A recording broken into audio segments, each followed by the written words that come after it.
My name is Leo Vance. I'm the most devoted man in Westridge. Or I was.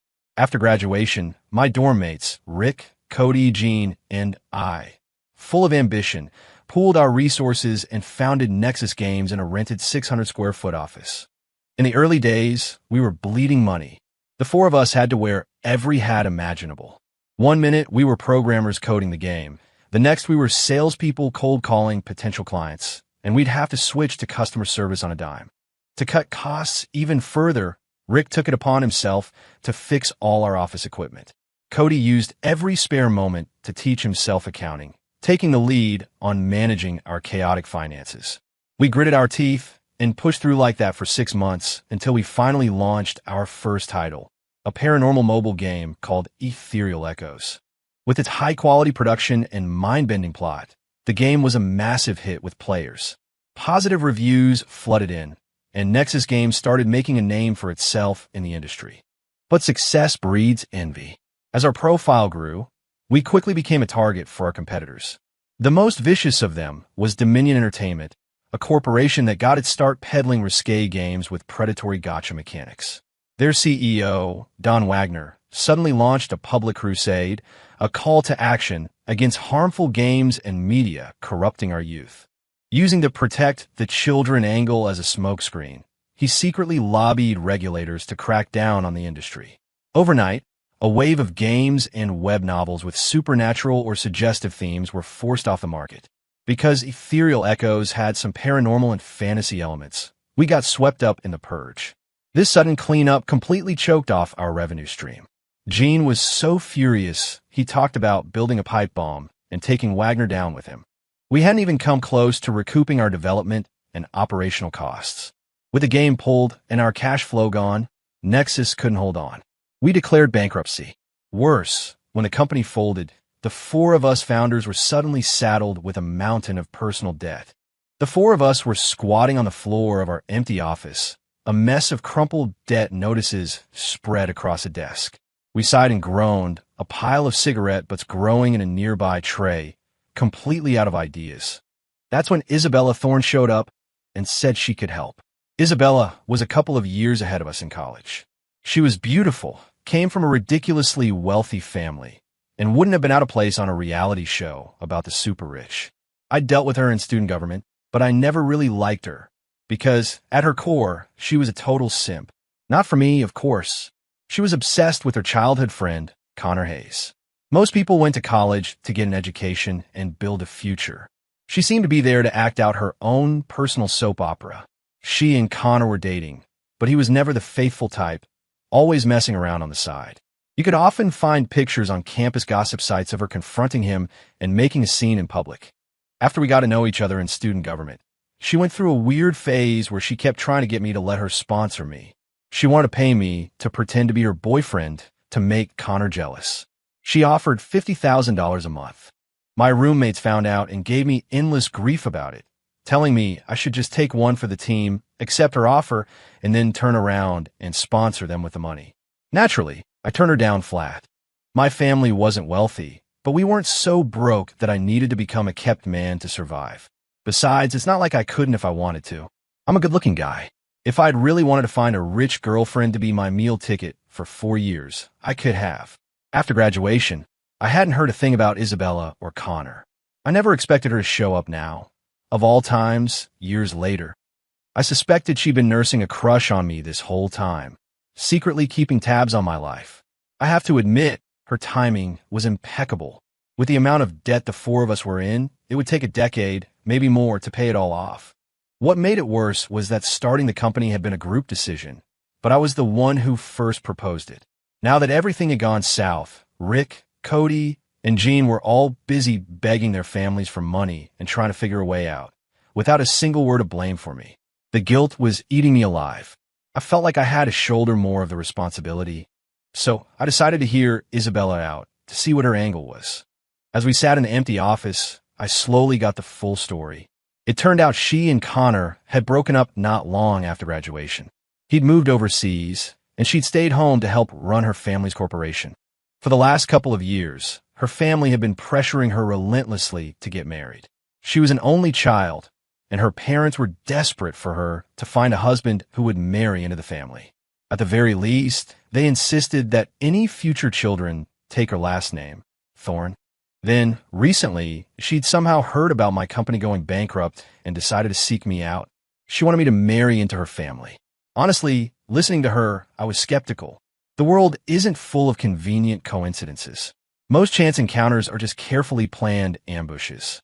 It was like back when I had a crush on a girl and would intentionally take a detour to bump into her on her usual route. But once the feelings were gone, we could live in the same city our whole lives and never cross paths again. But those doubts weren't my biggest concern right now. What stopped me from immediately refusing was the offer she laid out. The part about her paying off all our debts was just too tempting to ignore. Still, I had my reservations. If Isabella just wanted me as a boy toy, that was one thing. I could treat it as manual labor to pay off a debt. Even if she wanted me to have a kid that would take her name, that wasn't a huge deal. Most people my age don't really care if the kid takes the father's or mother's surname anymore. But getting married? That made me hesitate, considering the toxic on-again, off-again drama she had with Connor in college. What if he came back to the States one day? I'd be getting cheated on left and right. So, I tried to subtly suggest that I was open to being a boy toy. For my friends, I was willing to be a gigolo, but I drew the line at being played for a fool. That suggestion just set her off. She stared me down and snapped. "You'd rather be my boy toy than my husband?" Her question left me speechless. I quickly tried to explain myself, and after a while, she finally seemed to understand my hesitation. Her face went cold, her tone a mix of hurt and defiance. "What? Do you think I'm that pathetic? That I'm still hung up on some cheating jerk who dumped me?" She said it with such conviction, swearing up and down. She promised that if I married into her family and behaved myself, she would never, ever cheat on me. Finally, she laid down the ultimatum. "I won't help you unless you marry me. That's the only way." That night, I lay awake staring at the ceiling of the empty office. On one side was the crushing debt my friends and I were under. On the other was Isabella's non-negotiable offer. In the end, I gritted my teeth and gave in. Compared to letting my friends suffer because of me, this sacrifice didn't seem so hard to bear. Soon after, I received the payment from Isabella and settled all the company's debts. When Rick, Cody, and Jean found out I was going to marry into her family, the looks on their faces were a complicated mix of shock, helplessness, and a kind of awkward pity. No one said a word for a long time. Finally, Rick clapped me on the shoulder and said gruffly, "If you ever need anything, don't try to tough it out alone. Call us." Cody and Jean nodded in agreement. They didn't ask questions, which meant more than any words could. As we were packing up the last of our things, we finally talked about our plans. Cody was heading back home to Appalachia. His family owned a piece of land on a mountain that was waiting for him. It was an obligation he couldn't escape. Jen's family was pushing him to go to France to take over their winery business. Rick, clutching the last of his savings, said he wanted to give it another shot to see if he could make a comeback in the game industry. There were no sentimental goodbyes. It was just like any other night after working late, each of us heading back to our respective apartments. Except this time, we had no idea when we'd all be together again. Once everything was settled, Isabella said she wanted me to meet her parents. I was a nervous wreck on the way there, imagining all the ways I'd be belittled for being a gold digger. I even mentally rehearsed scenes from movies where the poor boyfriend gets humiliated by the rich parents.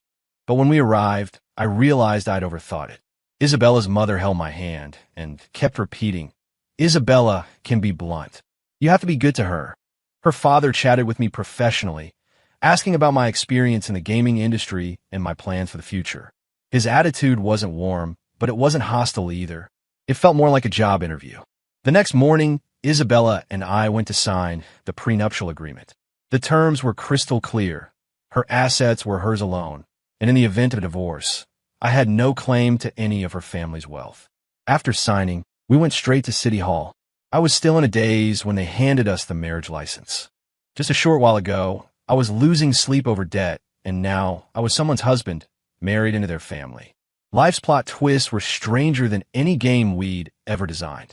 Before I could even process the fact that we were legally married, Isabella was grabbing my wrist and pulling me toward a hotel down the street. walking so fast it was like she thought I'd bolt. Once in a room, her cool fingertips traced a line across my stomach, making my whole body tense up. The way she looked at me, I felt less like a husband and more like a rabbit cornered by a wolf. The next morning, I woke up and saw a small red stain on the sheets. My mind went blank. I instinctively looked over at Isabella. She just smiled, looking perfectly at ease, even a little smug. "What do you think? I had a procedure done just for you. Are you moved?" As soon as she said that, any genuine emotion I might have been feeling shattered into a million pieces. Damn it. Give me back my moment of genuine surprise. After Isabella left, I finally pulled out my phone and called my parents. When they heard that I'd not only gotten married without telling them, but had also married into a family to pay off my debts, they exploded. After hanging up, I felt a pang of guilt, but it was fleeting. If I had actually asked my parents to help me with that debt, that would have been the real betrayal, forcing them to suffer along with me.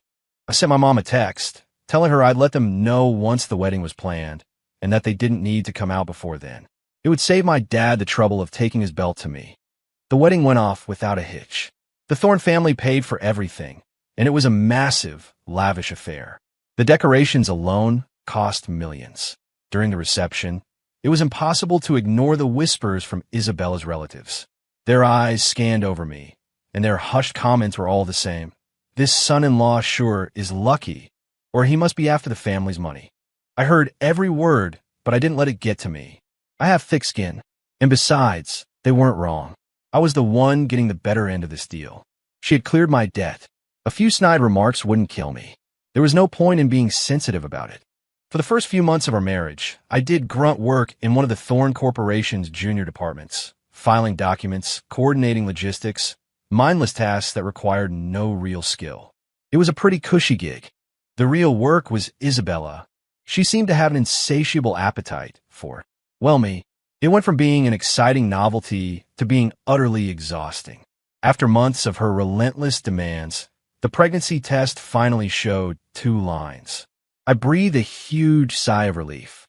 My body could finally get a vacation. As Isabella's pregnancy became more obvious and her mobility decreased, her father's attitude toward me changed dramatically. He started bringing me along with him everywhere. I'd sit in on his meetings, he'd have me join him with clients, and he slowly began teaching me the ins and outs of the family business, from project management and cost analysis to networking. He was surprisingly patient. I was a diligent student. After all, relying on my physical labor wasn't a long-term plan. Learning some real skills couldn't hurt.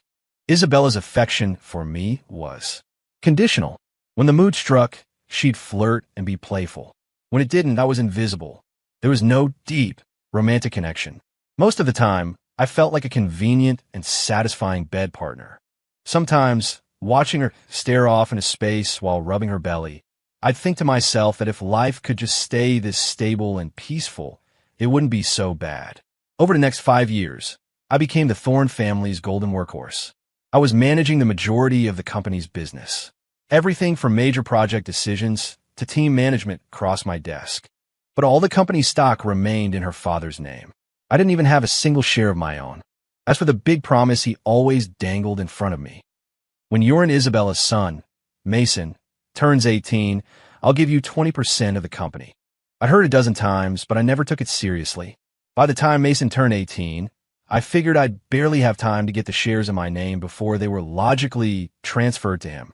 In the end, it would all stay in the Thorne family. Even the car I drove wasn't mine. It was registered in Isabella's name. I was just the authorized user. The only money I had complete control over was my monthly salary of $50,000. It seemed I couldn't escape my fate of being sponsored for $50,000 a month. I sent most of it to my parents. I knew exactly what her father was doing. It was a classic management tactic. Let me get a taste of the high life, then dangle a far-off carrot to keep me motivated and willing to work myself to the bone for his family. But 2 could play at that game. After Nexus Games dissolved, Rick never gave up. He hustled for 2 years and scraped together enough money to start a new company, Pantheon Games. The new game he launched last year, Olympus, became a national sensation overnight. Its revenue broke $100 million in the first month. Very few people knew that the initial seed money for the game came from me, funneled through the Thorn Corporation's investment channels. Since it was a legitimate business investment and the game was a hit, the Thorn family made a hefty profit. Seeing how hard I'd worked over the years, Isabella's father was willing to do me that favor. Rick knew I had pulled strings to help him and, still feeling indebted to me for taking the fall for our old company's debt, insisted on giving me a personal stake in Pantheon. But given my complicated situation as the husband who married in, I wanted an escape plan. I couldn't accept the shares myself, so I had him transfer them directly to my parents. I really hadn't been a good son these past few years. After our son, Mason, was born, they only came to visit maybe twice a year. The main reason was the gossip from the Thorn relatives at our wedding. The things they heard had left a sour taste in their mouths, and they'd been reluctant to visit the city ever since. I was always swamped with work, so I could only make it back to my hometown to see them 2 or 3 times a year.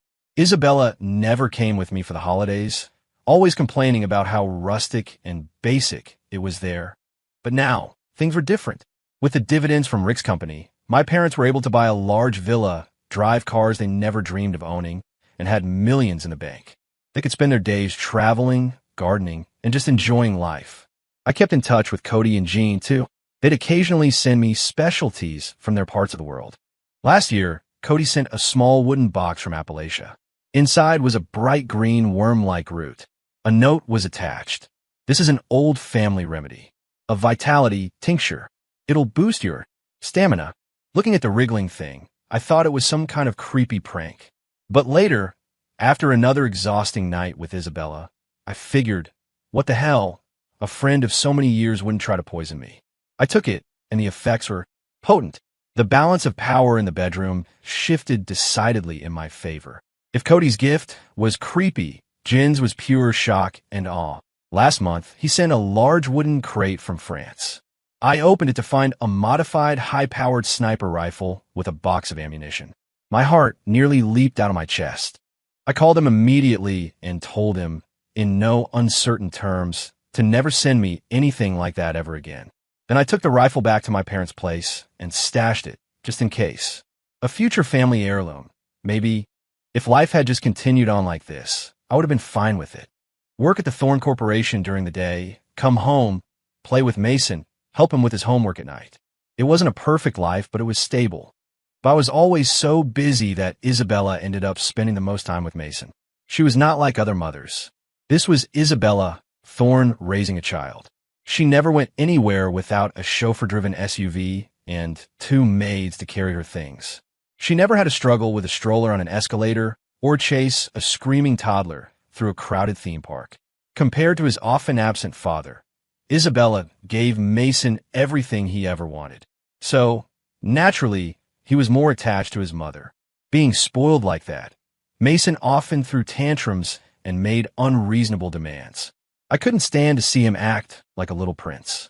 Whenever he crossed the line, I disciplined him, whether it was a stern talking to or a timeout.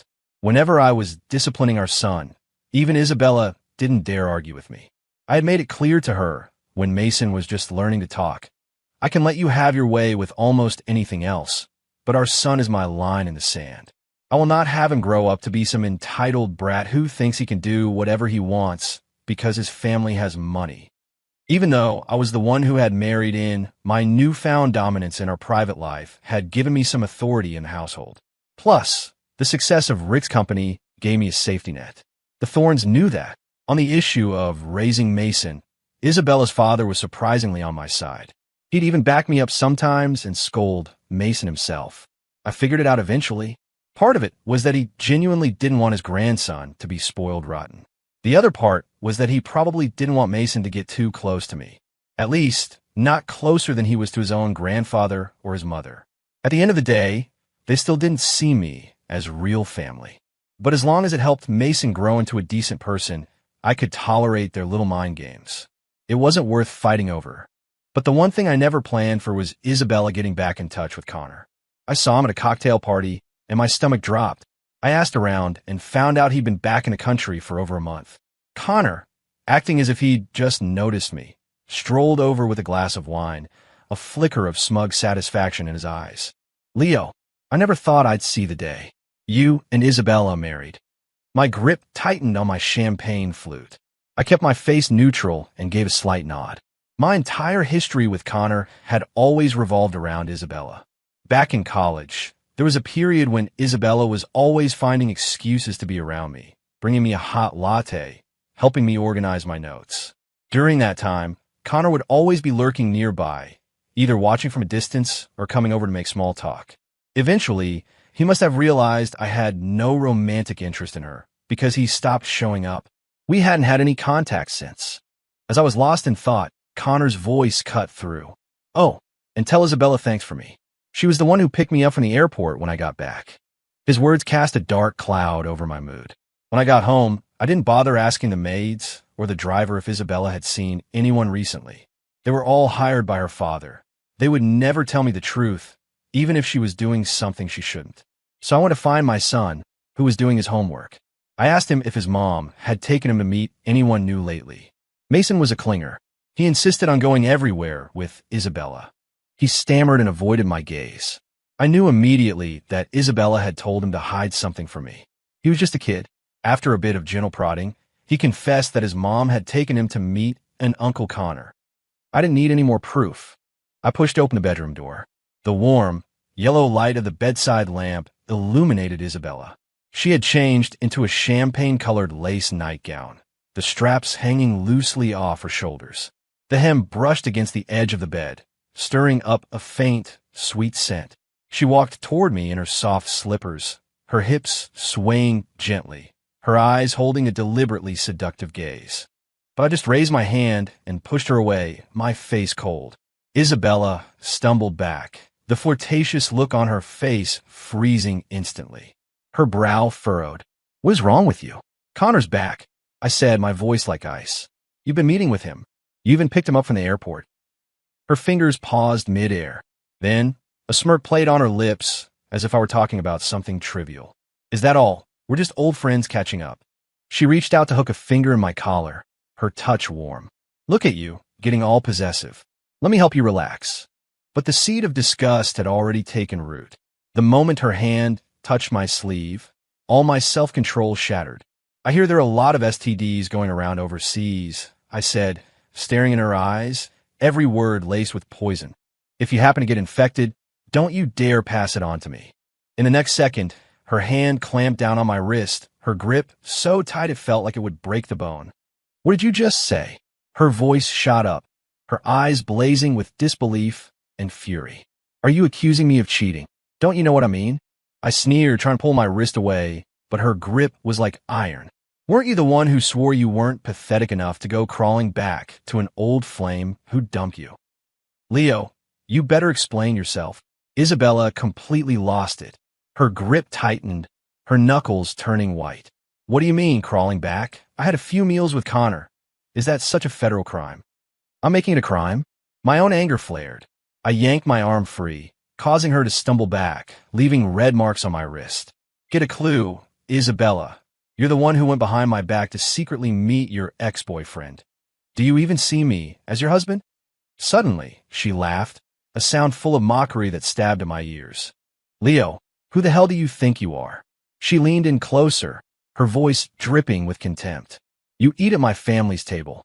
I've been too lenient with you these past few years. Did you actually start to think you were someone important?" She stared into my eyes, her every word a challenge. "Let's be clear. I didn't cheat. But even if I did, what could you possibly do about it?" A chill ran down my spine, seeping deep into my bones.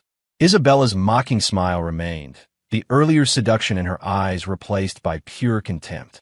I suddenly thought of all the sleepless nights I'd spent working on project for her family, the business dinners where I'd drunk myself sick to protect her family's reputation, the countless times I had patiently soothed her during her tantrums.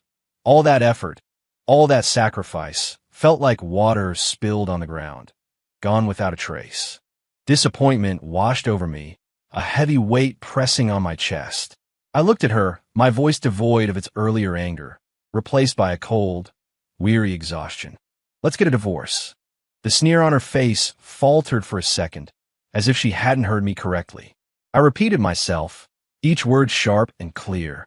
The projects I've managed and the profits I've earned for the Thorne family over the years are more than enough to cover the debt you paid off for me.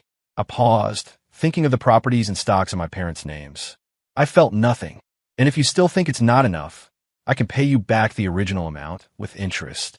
The debt she had covered for me now seemed like a speck of dust compared to the tens of millions in assets my parents now held. But Isabella reacted like a cat whose tail had been stepped on. Divorce. In your dreams. I had expected as much. Where else was she going to find a husband like me?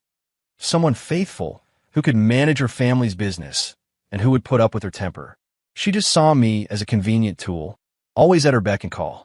She wanted my skills, but she also wanted to control my dignity. When you're that angry, you do impulsive things.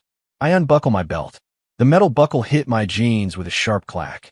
Before Isabella could react, the leather strap whipped through the air and struck her. Are you leaving me or not? The lace nightgown offered no protection. She cried out in pain and stumbled backward. But I didn't stop. Blinded by rage, I poured years of resentment and frustration into every strike, each one harder than the last. Her screams grew shriller until her voice was raw. Unfortunately for her, she had sent the maids home for the night. No one was coming to save her. She always did like to make a scene in the living room. The noise woke our son. He came running out of his room in his little dinosaur pajamas, his face panicked. He grabbed on my pant leg. "Daddy, stop hitting Mommy." I looked down at him, at his eyes and eyebrows that were a perfect copy of Isabella's. Even the way his lip trembled when he cried was identical.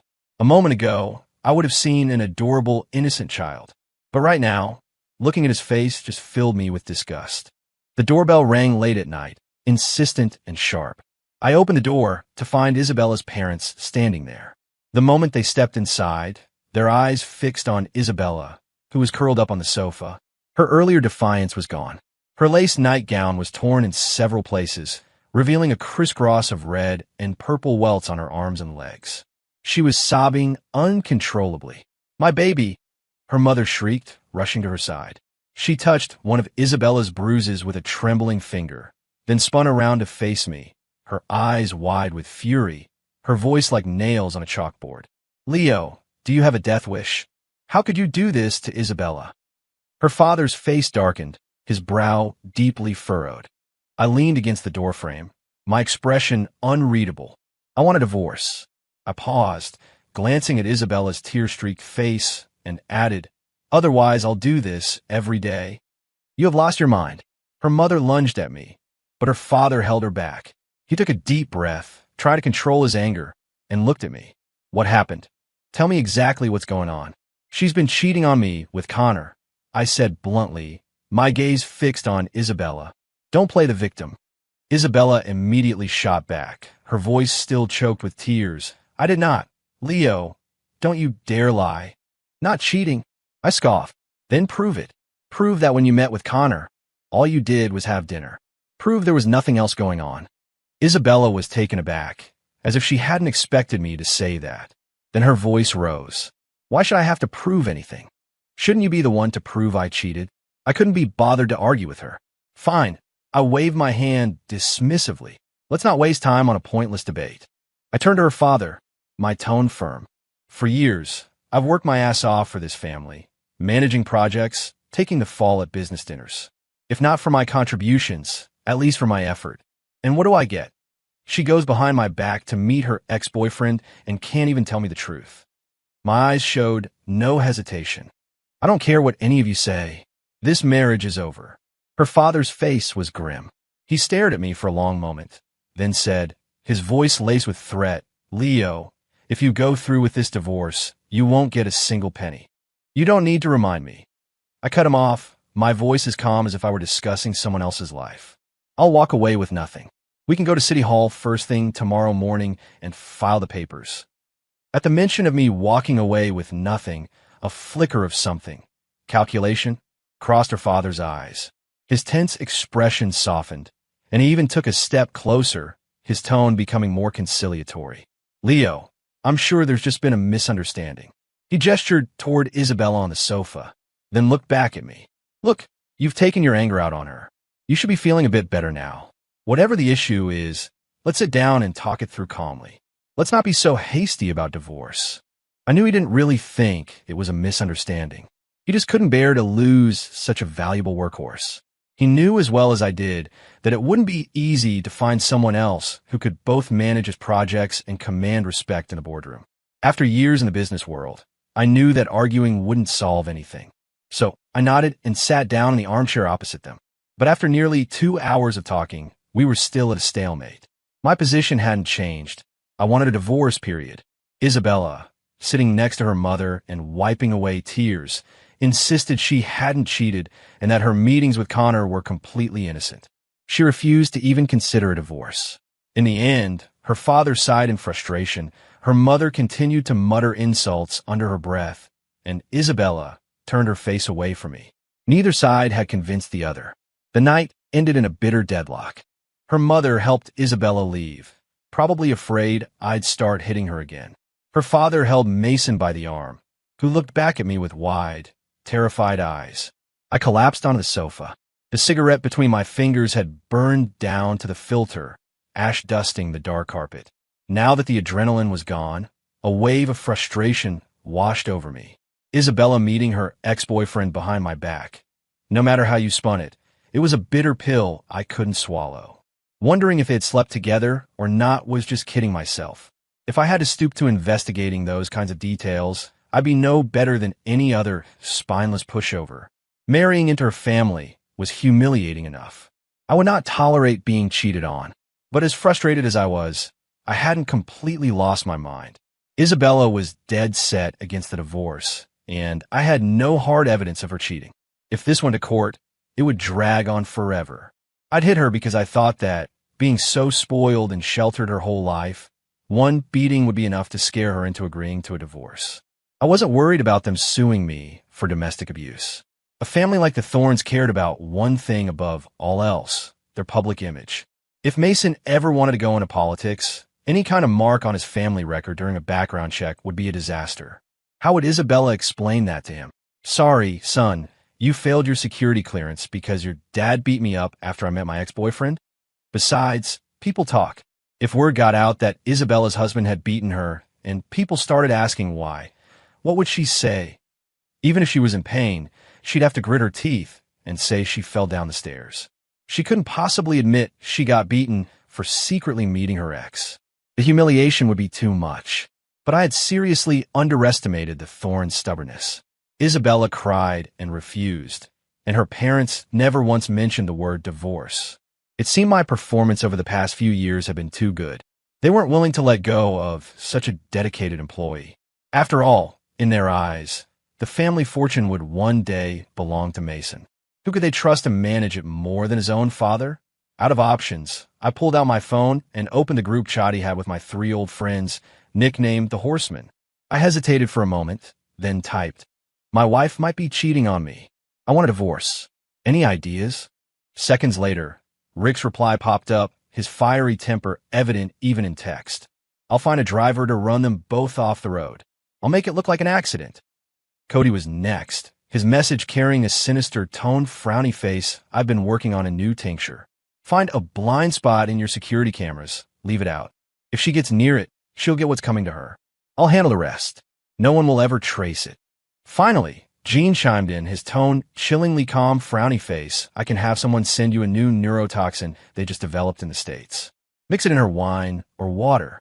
It takes about a day to kick in, and it's completely undetectable afterward." I stared at my phone, my fingers feeling numb. After we all went our separate ways, my friends had apparently gone down some very dark paths. This was all a bit much. I stood up, walked over to the coffee table, and opened a travel app on my phone. My fingers flew across the screen as I booked the earliest direct flight back to my hometown. I packed light, just a few changes of clothes. When the plane landed the next morning, the sun in my hometown felt warm and welcoming. "Sweetheart, what a surprise," my mom said, looking genuinely happy to see me. "You should have called. I would have made your favorite ribs." Even though I lived far away, I made sure my parents were comfortable. I'd bought them a villa with a garden and cars. They were still too frugal to drive often. I covered all their expenses. They adored me. They would never give me the cold shoulder like the Thorns did. That night at dinner, I casually mentioned, "I'm thinking about divorcing Isabella." The atmosphere at the table changed instantly. My mom's soup spoon froze midair. Then, a smile broke out across her face. Really? Oh, that's wonderful news. My dad put down his newspaper and sat up straight, his eyes full of pride. It's about time. Our family isn't struggling anymore. There's no reason for you to be taking their crap. It was just that no parents, once they have money, want to see their son living in his wife's shadow. It was a source of embarrassment for them among relatives, especially now that we were well off and there were more jealous family members eager to gossip. You've been working so hard for so long. You deserve a good, long rest, my mom said. I nodded, sipping the warm soup, feeling a sense of peace I hadn't felt in years. We had signed a prenup. The Thorne family's assets had nothing to do with me. I never signed an employment contract with their company, so even if it went bankrupt tomorrow, it couldn't touch me. As for Mason, I pictured his face, so much like Isabella's, and felt nothing. His own mother, who carried him for 9 months, could sneak off to meet her ex-boyfriend without a second thought. Why should I, an outsider in their family, care more than she did? After dinner, I sat in a wicker chair in our yard, watching my dad water his flowers and my mom clear away the tea set. The sunlight filtered through the leaves, warm and drowsy. I realized then how easy life could be away from the Thornes.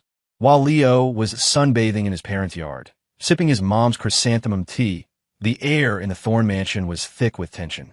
It wasn't that the Thorne Corporation couldn't function without Leo. Isabella's father had been running the family business for decades. He wouldn't let the absence of one person throw everything into chaos. But Leo's departure was abrupt. Several major projects he had been leading were now without a manager. Her father, who had been enjoying semi-retirement, was forced to pick up the slack. He was at the office before 7 every morning and buried in reports and contracts until late at night. Even during meals, he was constantly on the phone, his voice heavy with fatigue. Who would willingly give up a comfortable life to throw themselves back into that kind of grind? With no other outlet for his frustration, Isabella's father took it out on her every night. He'd see her picking at her food at the dinner table, and he'd slam his chopsticks down, throwing a file onto her placemat. Look at the mess you've made. The company is in chaos, and I, a man nearly 60 years old, have to stay up all night cleaning it up. Isabella would shrink in her seat, not daring to speak. If her mother tried to intervene, her father would silence her with a glare. Don't you defend her. None of this would have happened if she hadn't been so reckless. Show me one other man who married into a family who is as capable and devoted as Leo. One evening, after finishing his work, Isabella's father came home to find her sitting alone in the living room, staring into space. He managed to ask with a sliver of patience, "Be honest with me. Why did you have to hide it from Leo? Why did you sneak around to meet Connor?" Isabella's fingers tightened on the sofa's throw pillow. Her voice was barely a whisper, but her answer was so absurd it was almost laughable. I was afraid if I told Leo, he wouldn't let me go, and he'd be angry. You knew he'd be angry, so why did you do it? Are you really that clueless? His words seemed to hit a nerve. Isabella pressed her lips together, buried her head even lower, and refused to say another word. Her father looked at her and knew exactly what was going on. When a married woman meets her ex-boyfriend, it's usually for one of two reasons. Either she's not over him, still clinging to the past, or she's bored with the stability of married life and looking for a thrill to fill a void. Isabella knew this herself, but how could she ever admit that to her parents? Her father sighed, his voice full of disappointment. So what's your plan now? Are you just going to let this drag on? Or are you going to divorce him? No. Isabella shot up as if she'd been electrocuted, her eyes wide with panic. We can't get a divorce. She clutched the pillow, her voice trembling. If we get divorced, what will happen to Mason? And what will people say about our family? I'll go to him. I'll apologize. He'll forgive me. I know he will. What she didn't say was that, over the years, she had grown accustomed to having Leo in her life. Isabella stood at the gate of the yard at Leo's parents' house, still wearing the carefully chosen cream-colored dress she had traveled in. "Mom," she said, her voice so soft it was almost carried away by the wind. Her knuckles were white as she gripped the strap of her handbag. Leo's mother didn't stop what she was doing. She continued to pinch the yellowed leaves off the vegetables in her lap, tossing them into a bag at her feet. She didn't even look up. The sunlight caught the silver in her hair, casting her in a hard, unforgiving light. In all these years, besides a perfunctory mom at the wedding, Isabella had never offered her more than a nod. There was never any warmth. Leo's mother knew that in Isabella's eyes, she was just the mother of the guy who married in, someone insignificant. Now, after her son had told her about the possible cheating, she had lost all patience for pleasantries. She treated the woman at her gate like a piece of furniture. Isabella stood frozen, the sweet scent of osmanthus from the garden doing little to warm the chill of her reception. The humiliation of being completely ignored burned her cheeks. She took a deep breath and took a few steps forward, her voice slightly louder this time. "Mom, I'm here to see Leo. He's not answering my calls." This time, Leo's mother stopped working. She placed her basket on the stone step and slowly stood up, brushing the dirt from her hands. She turned, her face expressionless, and her gaze swept over Isabella as if she were an inanimate object. "He's out, but even if he were here, I doubt he'd want to see you for any reason other than a divorce." I was pulling into the driveway, my cooler heavy with 3 large bass, when I saw Isabella standing at our gate. The good mood from a successful morning of fishing evaporated instantly. She really was pathetic. After my mother refused to let her in, she just stood there at the gate, not daring to take a single step onto the property. "Are you here to sign the divorce papers?" I asked, setting the cooler down on a step. The water sloshed inside, and my tone was just as cold. Isabella's head snapped up, her eyes lighting up. She rushed toward me, reaching for my arm. "Leo, please forgive me. Believe me, I didn't cheat. I love you, I really do." The moment her fingers touched my sleeve, my mind flashed to a viral video I'd seen a few days earlier. In the video, a woman was sobbing in a man's arms, crying, "I'm not pregnant. He didn't do anything." Her pitiful act was a mirror image of Isabella's right now. A wave of nausea hit me. I jerked my arm back, turned, and dry heaved into the flower bed. Isabella's hand froze in midair. The desperation on her face turned to an ashen fury. "Leo, has it come to this? The very thought of me touching you makes you sick." I wiped my mouth and stood up, looking at her with a flat, emotionless expression. "Yes, it does. So do us both a favor. Let me go, and let yourself go." My words were like a slap across her face. Her lips trembled with humiliation, but she didn't leave. For the next week, she was like clockwork, standing outside our gate every day, rain or shine.